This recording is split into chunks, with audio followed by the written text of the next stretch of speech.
выйшаў ты і ў гэты раз мяне спаткаць, паднесці рэчы. Ля весні столькі зноў твой вяз крану галінамі за плечы. Ты мне не падасі рукі, глядзіш удаль з-пад шкла партрэта. Ці бачыш, вырас сын які, скажы хоць слова для прывета. А я чакаў з усіх дарог цябе ў 44-м летам. Калоны ні адной не мог я прапусціць з ахапкам кветак. Хацелася пачуць: «Сынок!» Ускрыкнуць радасна: «Тата!»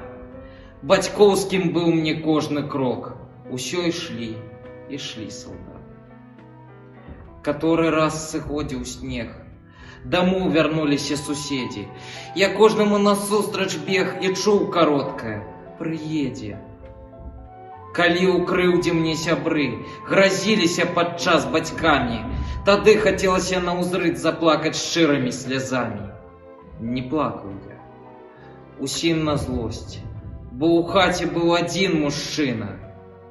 Не ішоў ты, маці маладосць глыбей заворвалі маршчыны. І зараз еду я здалёк, чакаю ўсё, зайду, а маці мне кажа: «Пазнаеш, сынок, вось наша ўся сямейка ў хаце. Паверыць цяжка мне таму, што больш не прыйдзеш ты дадому. А шапку я заўжды здыму перад магілай невядомай».